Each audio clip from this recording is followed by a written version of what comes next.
Unit 142, the budget.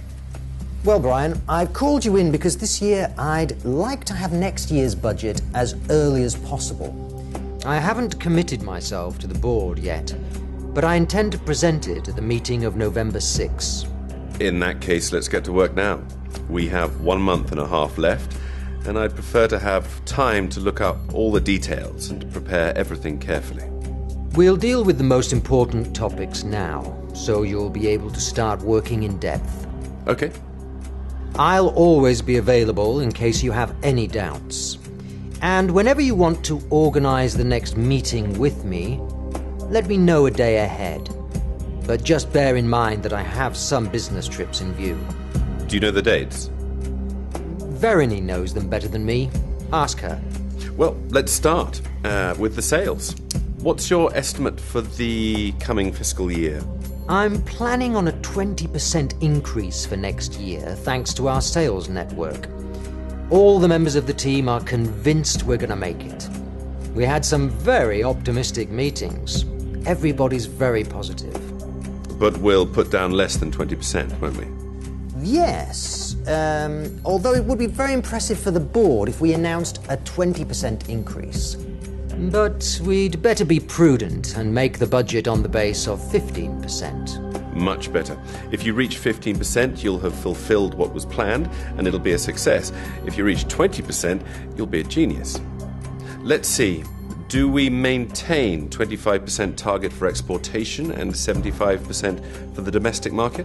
No. We're programming 30% for export and 70% for domestic market. The European market is pulling harder with the euro. Do you think it'll be as strong as the dollar? The stronger the better for us. We'll have more chances of exporting to Europe. I have the feeling that next year is gonna be a great year. There's optimism everywhere. Except in the Asian countries. Fortunately, we're not selling there. I was always scared of them. Do you remember that group of Oriental companies that came to visit us last year? From Indonesia and Thailand and Malaysia. Of course I remember. They placed magnificent orders, but they asked for very low prices.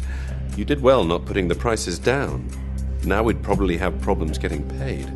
And we would be devoting more than 10% of our production to them. It's an example of how a single wrong decision could complicate a company's life enormously. Shall we get on with the budget? Shall we start with costs and expenses? Okay, which one shall we start with? With raw material costs, are there any changes in view?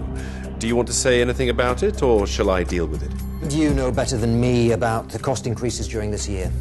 I think all the costs are very stable. It doesn't look as if materials that fluctuate with oil prices are gonna rise. And you know better than anyone else the possible fluctuations in the cost of copper. And prices of electronic components will continue going down as usual, rather than going up. What about wages?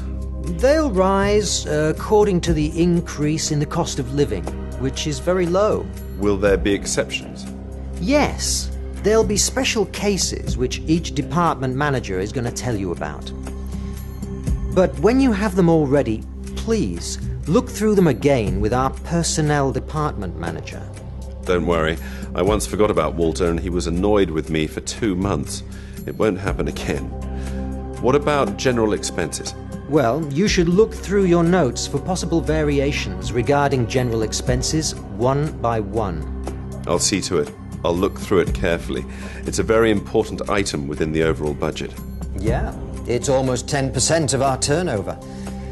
By the way, I got an offer from another telephone company that promises us better prices. I'll pass it on to you. That's great, because we're spending too much on phone calls. What else do we have? Oh. Excuse me, Brian. Yes? Yes? Is he here? But we didn't have an appointment. No, I'm coming. Tell him I'll be right there. I have to leave you. Is anything wrong? No. J&P Brothers' purchase manager is waiting for me downstairs. He has something new to tell me. It might be interesting. Well, you can start working already. Whenever you need me, set up a meeting, okay? And I'm available on the phone for minor questions anytime. Fine. You know that I like to prepare the yearly budget. This year, I'm going to do an even better job than other years, because I have more time. Thank you, Brian. You're a great guy. I love to have you with us. I'm going down to see what the J&P Brothers people want.